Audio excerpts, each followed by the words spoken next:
Alright folks, welcome back to the channel. Today's adventure gives me a little hope. I'm up here in the Northern Adirondacks to paddle Hope Pond. It's a great day for a paddle after days of rain. So let's get out there and check this place out. Follow along.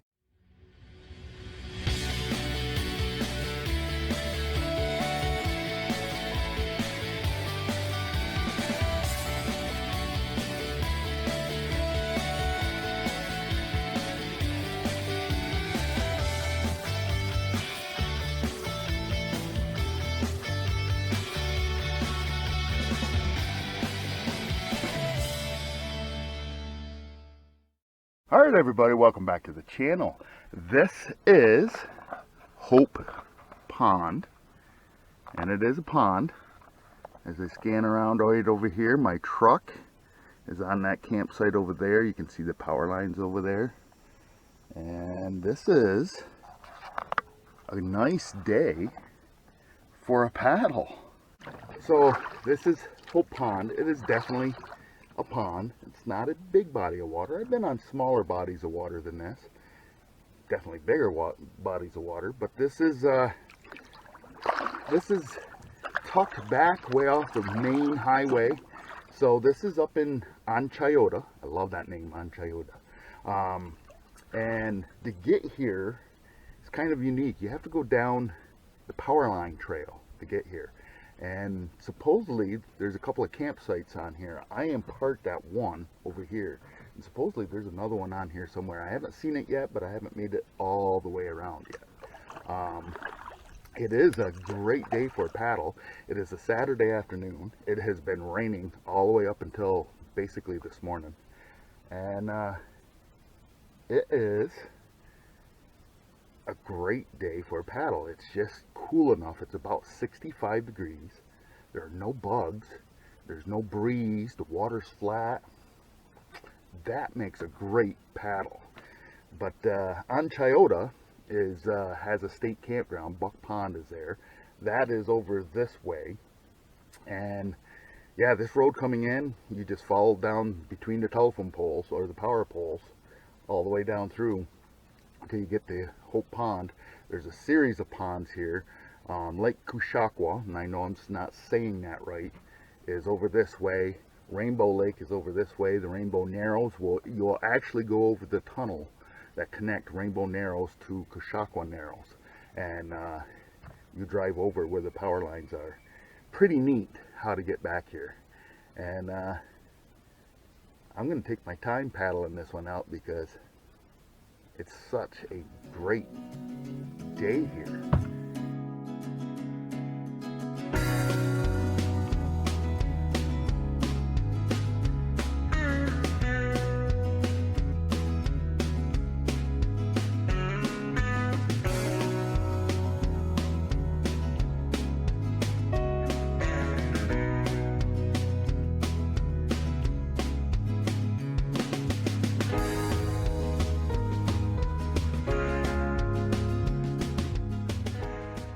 So I do have some exciting news to share with you guys.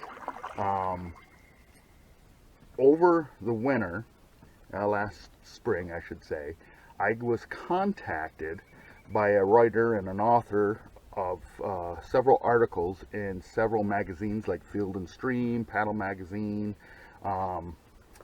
She goes by the name of, pen name of Cam Collins, and she wanted to do an interview with me for because I did that video, the 5-year review of my Eddyline kayak, and she wanted to do an interview with me. So we did an interview, and we emailed back and forth there a few times, but we did the interview and it came out, and I'll put the link below for that article. But yeah, that's my claim to fame now, my 15 minutes of fame, I guess. I was in they did an interview with me about paddling, and that's pretty cool. You know, I'm not a professional paddler by any stretch of the imagination. I'm just a recreational guy that goes out and paddles around, and you know, I like to see different areas like this, get outside and do do this, hiking. Now that my foot's better, I'm hiking more. But that's just something that doesn't happen to a guy like me. I mean, usually the only time my name was in the paper or on TV was when I was fire chief, and 95% of the time it was because somebody was having a bad day somewhere. And so it's nice to be in the paper or in a magazine that is, the news is good.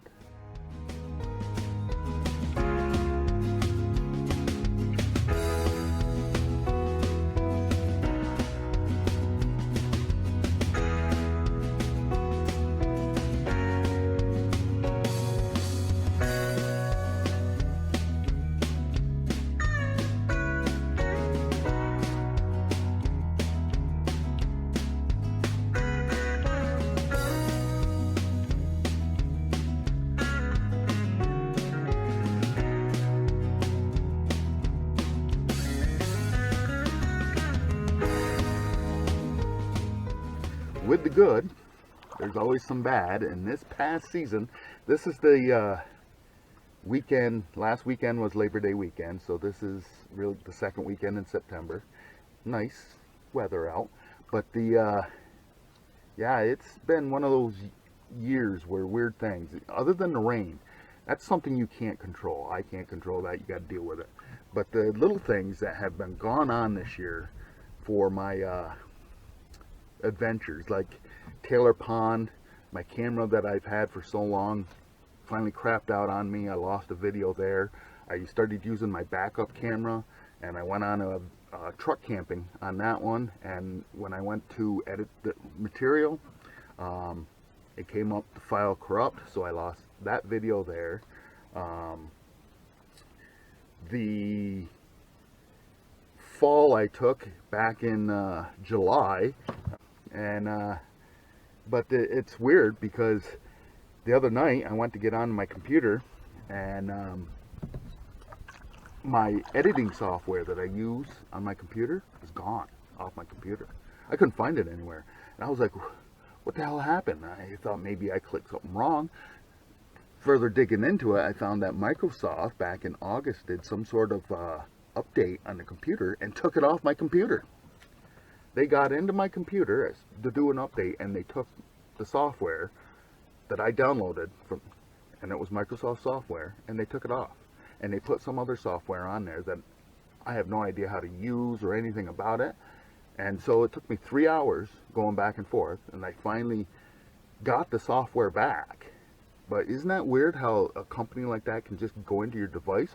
And to make it even more weird, this just happened a few days ago, maybe a week ago. I got up one morning, went to get on my phone, and you have the Face ID, and it comes up, and this box came up, and it said that I had to agree, in order to keep using the phone, I had to agree to the iOS update that Apple was doing. So I started reading through it, and it's long. I mean, it's long, so I started skimming through it. The last paragraph in that agreement said, if you do not agree with this update, your device will fail to continue. Your device will fail to function, and you must go to the closest Apple store to turn in your device for a refund. And I was like, really? Now I still have my Apple phone, so I agreed to it. But isn't that getting, to a point where these companies can go right into your devices and remove stuff and add stuff? And I mean, it's nuts how that can happen, And, you get the conspiracy theorists out there that start talking about, what the governments can do, control. It's already control. These people like their phones, they like their computers. These companies can go right in there at any time and do whatever they want. In your phone, on your computer. It's nuts. It really is nuts. But, I don't know if this world's spinning out of control or what's happening, but since I'm on Hope Pond, I still have hope for this world. So I'm going to finish out my paddle here, and I will see you guys on my next adventure. Later that night. Hi folks, well, just a quick update. This is my last night before I go home tomorrow. The rain has been such a theme all summer long. We haven't had too many rainless days at all in the Adirondacks this year. It is 1:30 in the morning. It has been pouring for the last 2 hours. I haven't gone to bed yet because it has been pouring so hard on the roof. I'm getting flooded out here at my site. Let me get my shoes on here. But flip the outside light on and look at this. It looks pretty normal, doesn't it? That's because my carpet is floating on water. Well, let's go down the steps here. Oh, splash right in the water. Look at this. I mean, this is probably an inch of standing water. And it's getting deeper as I come out this way. If you look over by my truck, see if we can walk over this way. Look at that. Look at all that water on my truck. And so far, it looks like my blocks underneath my camper haven't sunk at all. But I mean, look at that water right there. Unbelievable. My carpet's floating in the water out here. All the way to the back of the camper. I've got 1 inch to 3 inches of water around my camper. And it's still raining. Alright folks, you watched all the way through. Thanks for that. If you liked the video, make sure to give me a thumbs up. If you haven't subscribed, click the subscribe button down below. Continue to follow the adventure. And remember, folks, tomorrow is no guarantee for any one of us. So disconnect from that Wi-Fi, connect to this out here.